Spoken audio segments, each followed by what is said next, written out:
Welcome to another episode. Welcome to another episode of Gamecocks Talk with Captain Will. I'm your man, Captain Will. Make sure you like, make sure you share, make sure you subscribe to Gamecocks Talk with Captain Will so I can continue to bring that gospel of Gamecocks every single day. Thank you for tuning in.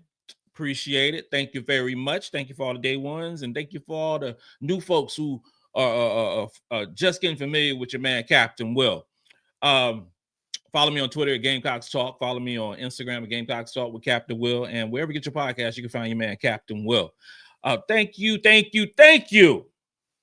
You're not rocking with the best. And since you're rocking with the best, come rock with your man, Captain Will. We got a good one today, y'all. I said we got a good one today, y'all. We are talking about UConn's offense versus South Carolina's defense. Big game is tomorrow. Previous video, we talked about South Carolina's offense going against UConn's defense. I'm going to switch it around, switch it up, and talk about Carolina's defense taking on the vaunted UConn offense. It's a huge game tomorrow. You got game day, right? We got game day going to be there for 2 hours. Then the big game starts at 1 o'clock on ABC. Huge game. And then for women's basketball fans and as a whole, you're talking about rolling from that game, rolling right into Texas and LSU. You could not ask for more as a women's basketball fan than tomorrow. You could not. It's Christmas. It's Thanksgiving. Everything rolled up into one tomorrow. You have a Final Four, potential legit Final Four preview tomorrow. All four of those teams could make the Final Four depending on the seeding, but that is terrific. The ratings going to be off the chain tomorrow. South Carolina 23-2, 11 and it pains me to say it, 11-1 in conference play. Number one still in net ranking, number one in strength of schedule. You know, we got 10 quadrant 1 wins.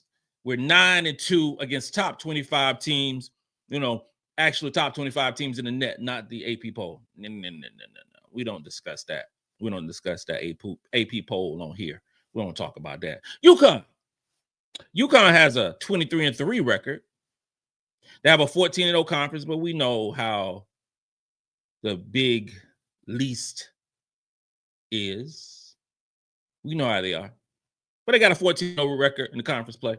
Number 2 in the net ranking. You legitimately have the number 1 versus number 2 teams playing tomorrow. Some people may not believe it. You can have your favorite. You can have your opinion. But according to the net ranking, you're talking about number 1 versus number 2. UConn has a 15th ranked strength of schedule. This will help their strength of schedule. The problem with UConn is they only got 3 quadrant 1 wins. That's it. Carolina got 10. We could, it's kind of hard. It's really kind of hard to quantify UConn in terms of how good they are because they have not played the level of competition that South Carolina is. That's why schedules matter, right? So UConn is exceptional on the offensive end, but they're 2-3 against top 25. Are they really as good on the offensive side as their stats say? I don't know.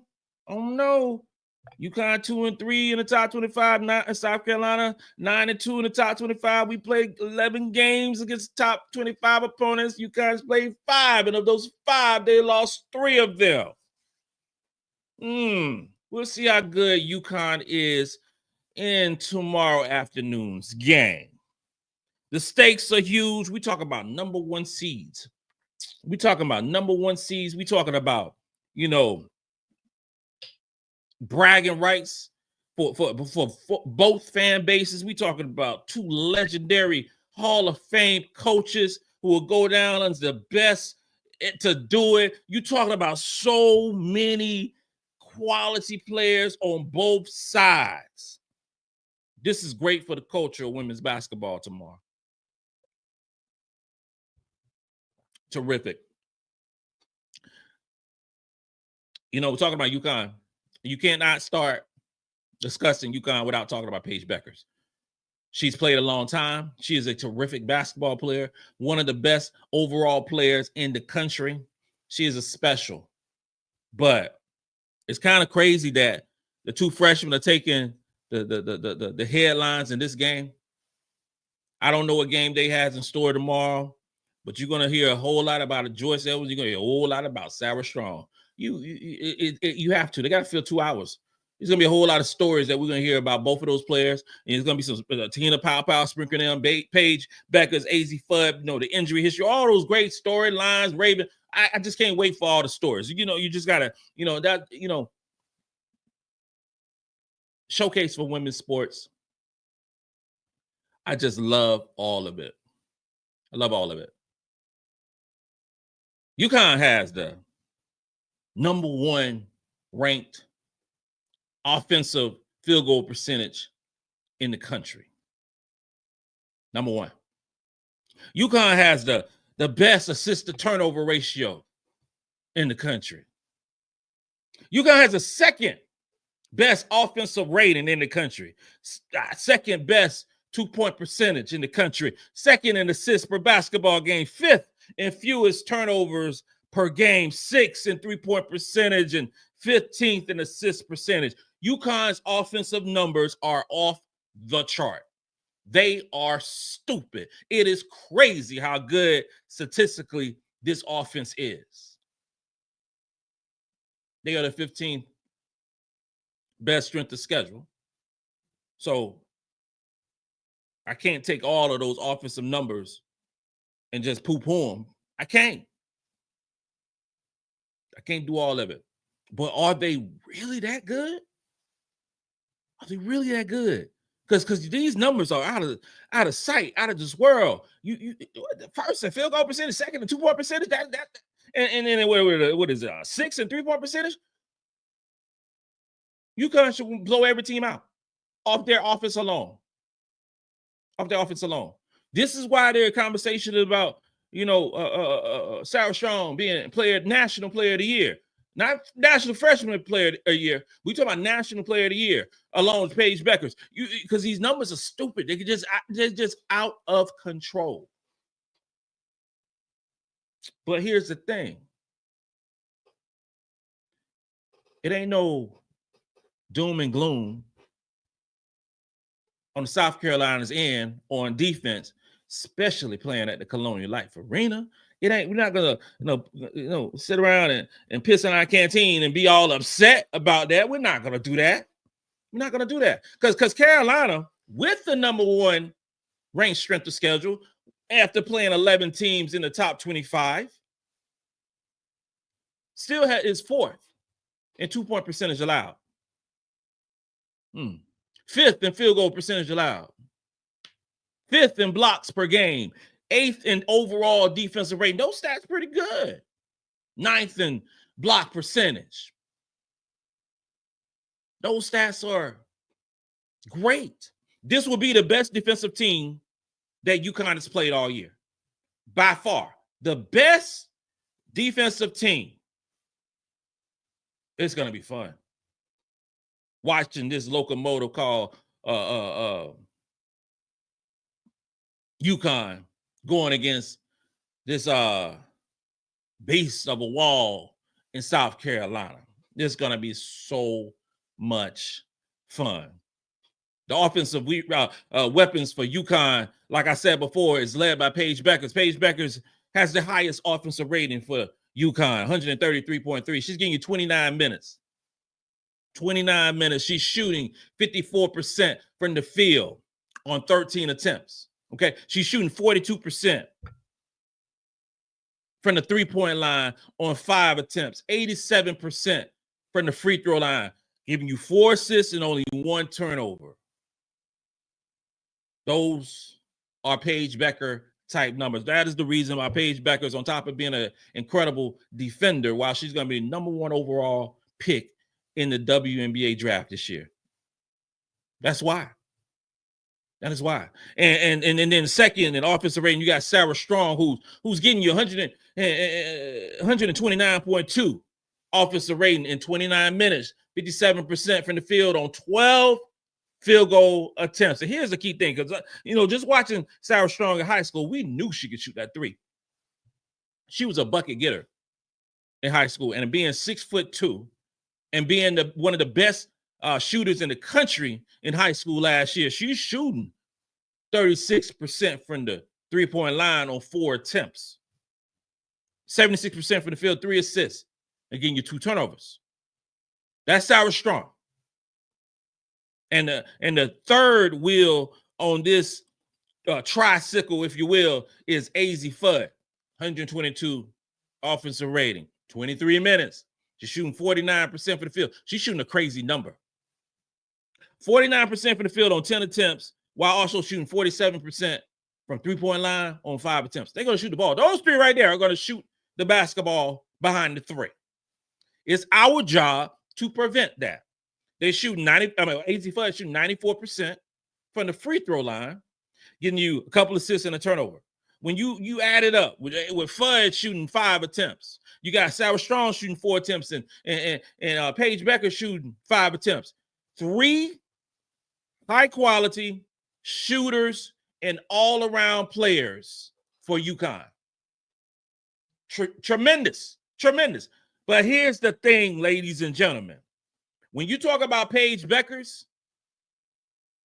the counterpart, the elixir, the vaccine to Paige Beckers is one Raven Johnson, okay? Raven Johnson, 77.7 defensive rating for the South Carolina women's basketball team. In 24 minutes of play, 2 steals, 1 block shot. That is Hollywood Raven Johnson on the defensive end.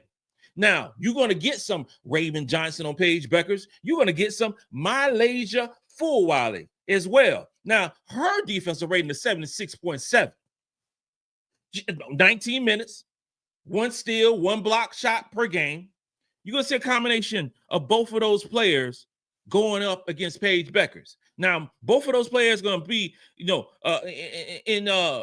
Paige Beckers' kitchen the whole game. And when you do 24 minutes and you do 19 minutes from Fulwiley, and Paige ain't playing 48 minutes, 40 minutes. This ain't the NBA.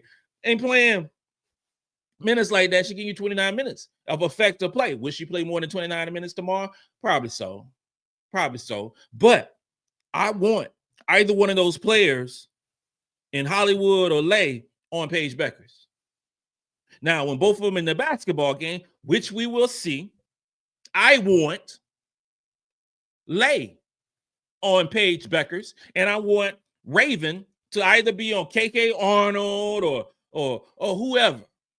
AZ Fudd, you're gonna see some Tahina Pow, you're gonna see some Bree Hall, you're gonna see some Tessa Johnson, and all of them are quality defenders, But Paige is the straw that stirs this drink. We neutralize Paige Beckers the best that we can, and the best way we can do it is making sure she don't shoot 54% from the field and 42% from the three-point line, and defending the 3. And we've done a much better job of defending the 3 as the season went along. Right now, we're top 50 in the country in terms of defending the three-point line. Average opponents are shooting 28.6% against the Gamecocks from the 3. So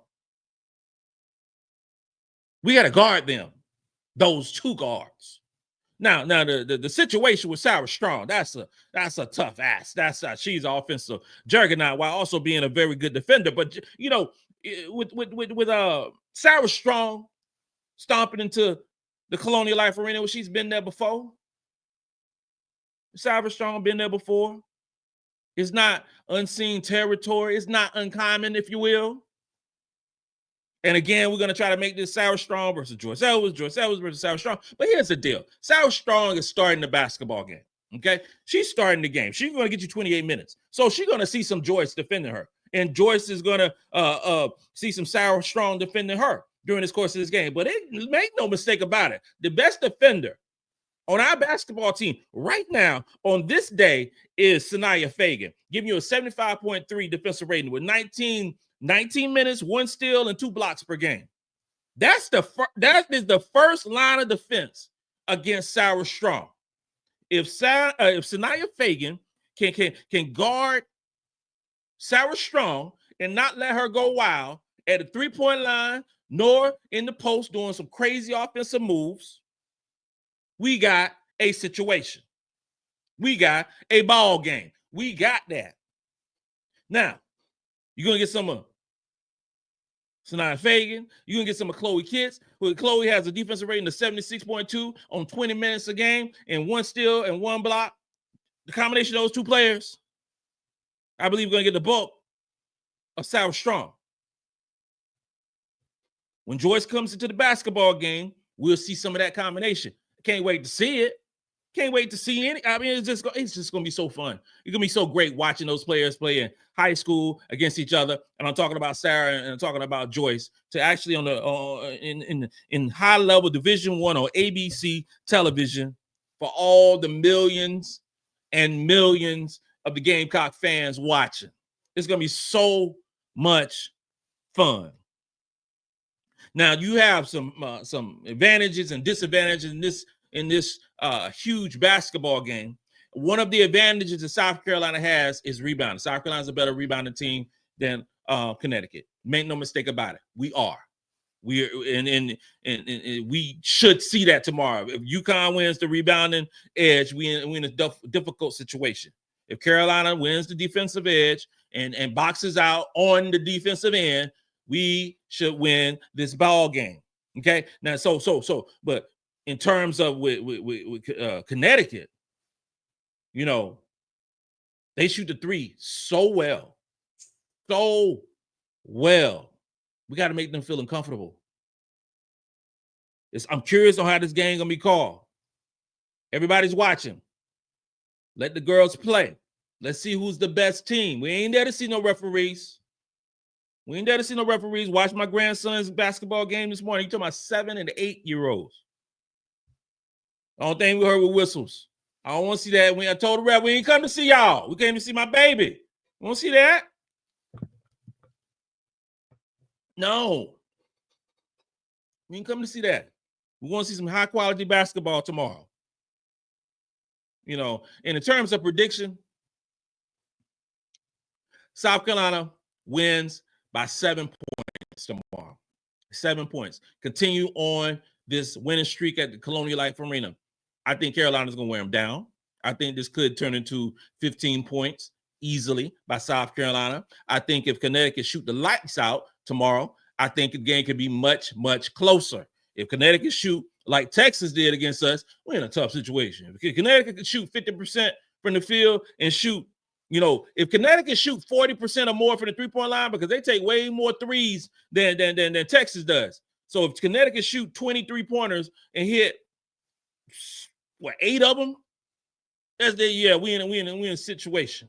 We're in a situation. But I believe Carolina's gonna play defense well. I think that the schedules matter. I think that Carolina is more prepared for this basketball game than UConn are. I think Carolina is a deeper basketball team. And I think overall talent, playing at home, being in the SEC, I think all those things matter. I think the game will be close at halftime. I'm not sure who's going to be ahead at halftime, but I believe that third quarter, Gamecocks will pull ahead and win this basketball game.